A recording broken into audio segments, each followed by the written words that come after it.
Now to question number 6. Question number 6 is let f is equals to x comma x square over 1 plus x square such that x belongs to R.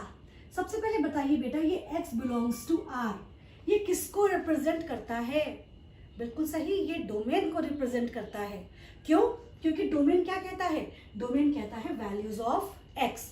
Domain का मतलब क्या होता है? Possible values of x. तो मतलब आप x की कोई भी रियल वैल्यूज ले लीजिए, x की आप कोई भी रियल वैल्यू ले लीजिए, आपके पास जो फंक्शन होगा वो कैसा होगा? डिफाइंड. यहाँ पे फंक्शन तो आपके पास गिवन है x को, मतलब जो फंक्शन है यहाँ फंक्शन गिवन नहीं है, आपके पास है कि फंक्शन में जो ऑर्डर्ड पेयर्स होंगे वो x comma x square upon 1 plus x square की फॉर्म के होंगे. अच्छा स्टूडेंट्स, आप एक बात देखिए, आपके पास कोई रिलेशन गिवन है 1,3, 2,4, 3,6, राइट. आपको बताना है क्या ये रिलेशन फंक्शन है या नहीं. तो आप कहेंगे yes this relation is a function because image of 1 is 2, image of 1 is 3, image of 2 is 4 and image of 3 is 6, right. ये वाला फर्स्ट सेट डोमेन किसको रिप्रेजेंट करता है? Values of x. और जो दूसरा सेट होता है कोडोमेन का वो किसको रिप्रेजेंट करता है? fx को रिप्रेजेंट करता है. किसको रिप्रेजेंट करता है? fx को रिप्रेजेंट करता है. क्योंकि कुछ स्टूडेंट्स को ये कंफ्यूजन होता है कि मैम रेंज कहाँ से निकालें, क्योंकि रेंज तो आप तभी निकालेंगे ना जब आपके पास fx पता होगा आपको. आप तो कहते हैं कि मैडम यहाँ तो ऑर्डर्ड पेयर दिया है, fx कहाँ से लाएं? तो बेटा ये x की वैल्यू है तो ये fx की वैल्यू है, ये इसकी इमेज ही तो है. ऑर्डर्ड पेयर्स में क्या होता है? 1 की इमेज है 3, 2 की इमेज है 4. इसका मतलब अगर x की वैल्यू 1 है तो fx की वैल्यू क्या है? 3 है. तो इसीलिए यहाँ पे आपको कंफ्यूज होने की बिल्कुल जरूरत नहीं है. ये अगर x दिया है comma x square upon 1 plus x square दिया है तो fx आपके पास हो गया x square over 1 plus x square. इसका मतलब fx के प्लेस को हम fx से चेंज कर सकते हैं, हम y से चेंज कर सकते हैं. y is equals to x square upon 1 plus x square. Question को आगे बढ़ाने से पहले एक बात समझना बहुत जरूरी है. वो क्या बात है? आप देख रहे हैं आपका फंक्शन आपके पास न्यूमरेटर में है एक्स स्क्वायर और आपके पास डिनोमिनेटर में है 1 प्लस एक्स स्क्वायर, राइट. अगर मैं x की वैल्यू यहाँ पे रखती हूँ 1 तो डिनोमिनेटर में क्या आ जाता है? 1 plus 1 2, so it gives 0.5, right. अगर मैं यहाँ पे x के प्लेस पे रख लेती हूँ 2 तो आपके पास आ जाता है 2 का स्क्वायर 4, 2 2 4 प्लस 1 5. इसका मतलब 0.8. अब आपको इस तरह से जब आप डिफरेंट वैल्यूज रखेंगे ना बेटा x की, जब आप डिफरेंट वैल्यूज रखेंगे x की तो आप क्या देखेंगे?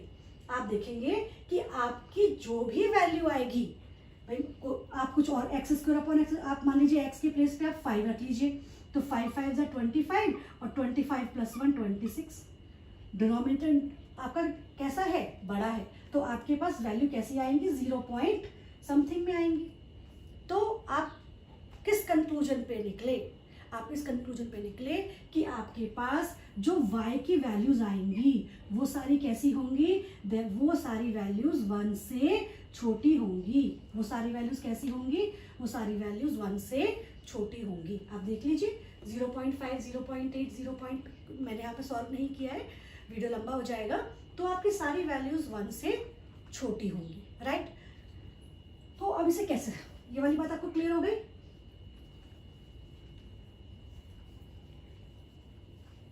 सो कम टू द क्वेश्चन.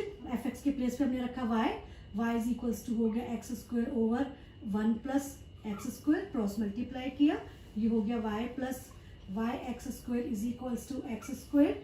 तो आपके पास अब ये हो गया y is equals to x square minus x square y. X square common ले लिया, it will be 1 minus y and x square की वैल्यू में निकालनी है. अपने फंक्शन को x के टर्म्स में चेंज करते हैं ना, मैंने बताया था आपको जब भी हम रेंज फाइंड करते हैं अपने जो फंक्शन होता है उसे y से हटाकर x के टर्म्स में चेंज कर देते हैं. तो आपके पास हो गया x square is equals to y over 1 minus y. तो x आपके पास हो गया y upon under root y upon 1 minus y। वापस आपके पास अंडर रूट आ गया और फंक्शन के डिफाइन होने के लिए y ओवर 1 माइनस y को कैसा होना पड़ेगा, ग्रेटर इक्वल्स टू 0, राइट। अब y को पॉजिटिव करना है, मुझे वेरिएबल को पॉजिटिव करना है, माइनस से मल्टीप्लाई कर दूं दोनों साइड। जब मैं दोनों साइड मल्टीप्लाई कर दूंगी तो यहाँ पे हो जाएगा y माइनस 1 और साइन हो जाएगा lesser equals to 0। Inequality change हो जाती है, मैंने आपको कल भी बताया था, मल्टीप्लाई बोथ साइड्स बाय -1। दोनों साइड माइनस से मल्टीप्लाई कर दी और माइनस से मल्टीप्लाई करने पर हमारे पास यहाँ पे क्या आ गया, y माइनस 1, राइट। अब इसे आगे करते हैं, y upon y minus 1 is lesser equals to 0। अब मैं इसके न्यूमरेटर और डिनोमिनेटर में y माइनस 1 की मल्टीप्लाई कर रही हूँ सॉल्व करने के लिए, राइट। तो अब आपके पास हो गया y minus 1 is lesser equals to 0। तो आपके पास y की दो वैल्यूज आ गई, एक आपके पास y आ गया 0 और दूसरा आ गया आपके पास 1। अभी मैंने आपको समझाया था कि y की वैल्यू 1 नहीं हो सकती, 1 से छोटी सारी वैल्यू हो सकती हैं, तो y की वैल्यू 1 नहीं हो सकती। तो इसका मतलब 0 तो हो सकती है y की वैल्यू 0 हो सकती है, लेकिन y की वैल्यू 1 नहीं हो सकती, राइट। तो आपको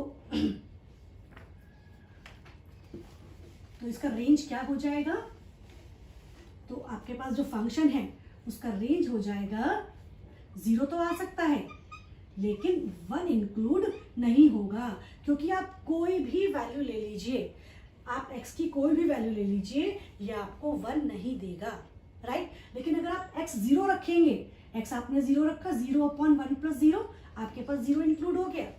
लेकिन आप क्योंकि x बिलोंग्स टू r, आप x के प्लेस पे रियल नंबर्स है तो होल नंबर्स में 0 आता है, तो आप x के प्लेस पे 0 तो रख सकते हैं, लेकिन आपकी कोई भी ऐसी रियल वैल्यू नहीं है जो फंक्शन जो जिसमें 1 भी इंक्लूड हो जाए। तो आपके पास केवल रेंज क्या आ जाएगा, 0 से लेके 1 तक, जिसमें 0 इंक्लूड होगा और 1 इंक्लूड नहीं होगा।